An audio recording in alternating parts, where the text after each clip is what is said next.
Hello, this is DW. Welcome back. Before we start the story, please subscribe to my channel if you haven't yet. It's free and only require you to press the button below the video. It will help my channel a lot. Thanks. Now, I've been narrating a lot of revenge stories now, so I've decided to spice things up a bit. Why don't we listen to something scary?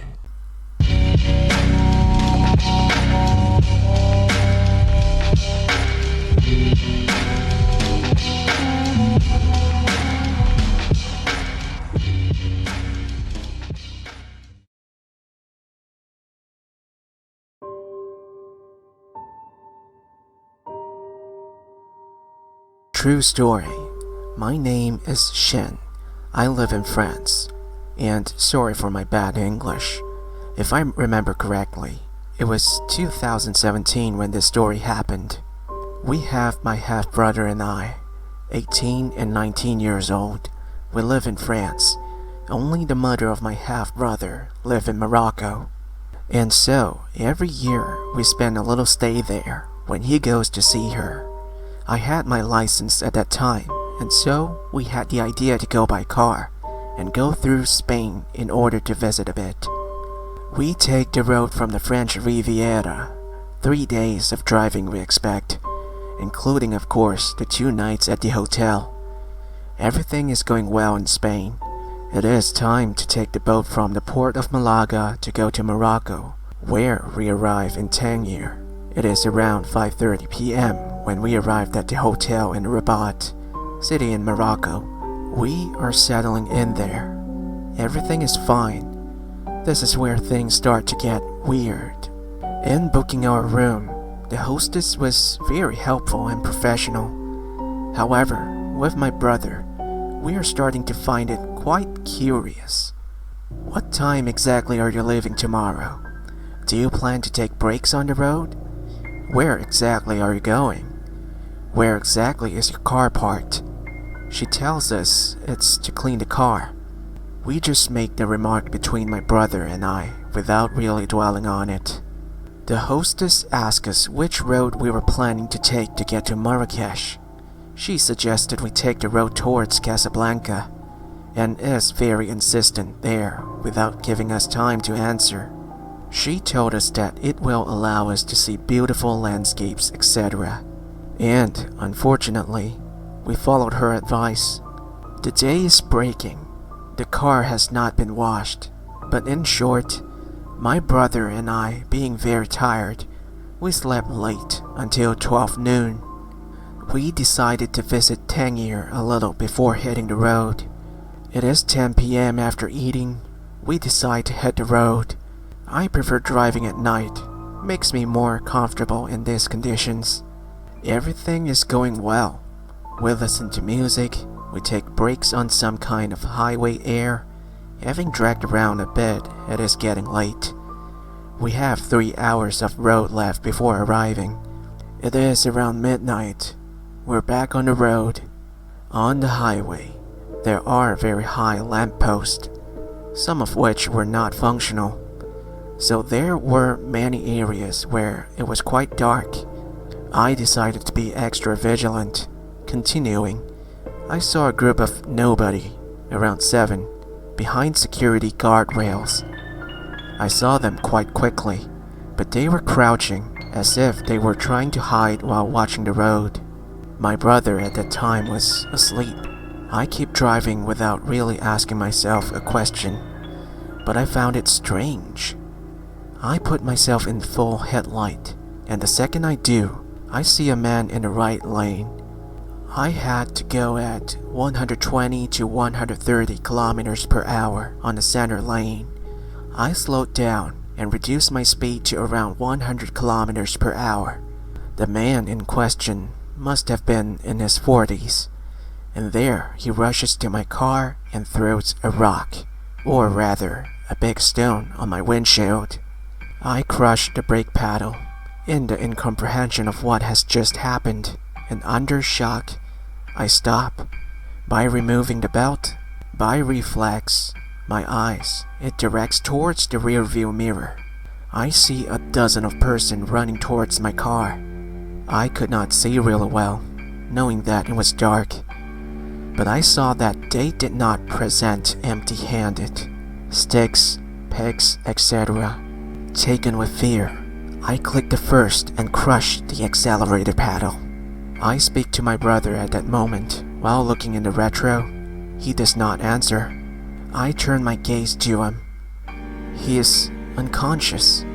His skull is wide open. Blood is flowing. The stone that has been launched is at his feet. Lost, I don't know what to do. I try to put my hand at the level of the impact he had on the skull to reduce the blood flow while driving. I cry out his first name, but he does not respond and does not react. It is late. Nobody on the road. The few cars that I see did not stop. I do not know where we are. Where is the hospital? What am I going to do? A man comes up to me. He looks at me. I wave to him that I need help. He stops. I speak Arabic. I understand it. But to speak it, I have to reflect on my words. And in panic, it is not possible. But luckily, he speaks French. I explain the situation to him. He tells me that he will come with me in my car and guide me to the hospital. He just has to get his phone in his car and that he will come back to his car by taxi. The situation is strange. It was cold and why not just guide me from his car? With my brother and the hospital in mind as my only goal, I didn't think about it and accept it. He climbs in the back and I started to drive.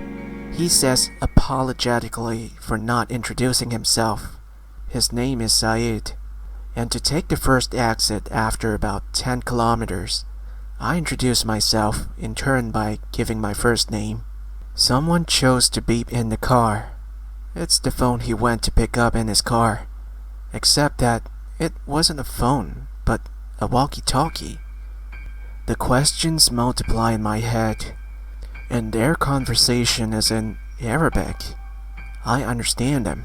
I am Algerian, and the Moroccans have the same language with a few words, except that he does not know it. Saeed said to his interlocutor while speaking Arabic, "It is not them, it is not them, it is not the right name." The interlocutor asks him if he is sure, and Saeed tells him that yes, she told us the first name Mark. The interlocutor says, "He saw your face. We will have to get rid of him anyway, and give him an address to follow." I am frozen. I look at my brother, who still does not move. I try to find a solution to get out of this situation. I try to keep myself calm. Saeed tells me not to take the planned exit, but the next time he tells me it will be easier. I followed this instruction. If I had refused, he would surely have suspected something. We exceeded the planned exit. 2 minutes passed. It was the 2 longest minutes of my life. I see a vehicle that appears to belong to or a certain police brigade. It is necessary to let them know I'm in danger, but how do I tell them?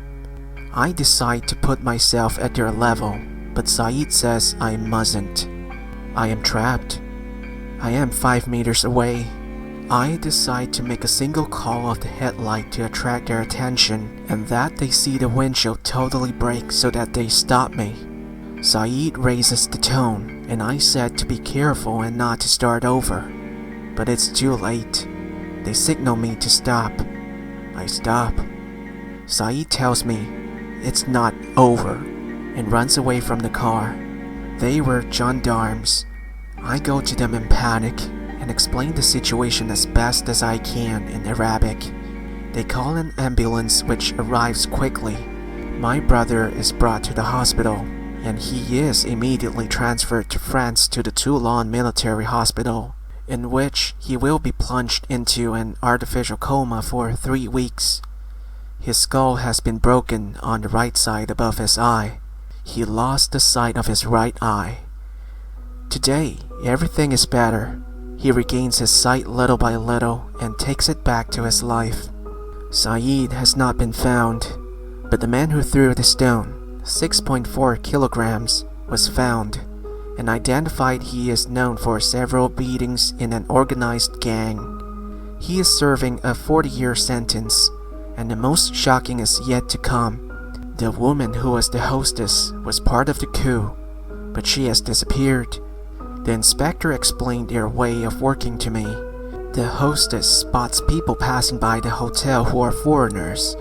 When she asks where the car is, it is to transmit the license plate, and that they can recognize the target. That's why she insisted that we take the road to Casablanca. They rob people, get rid of them, and take their cars. However, I explained the conversation between Saeed and the man who threw the stone when he told him, "It's not them, it's not them, it's not the right name."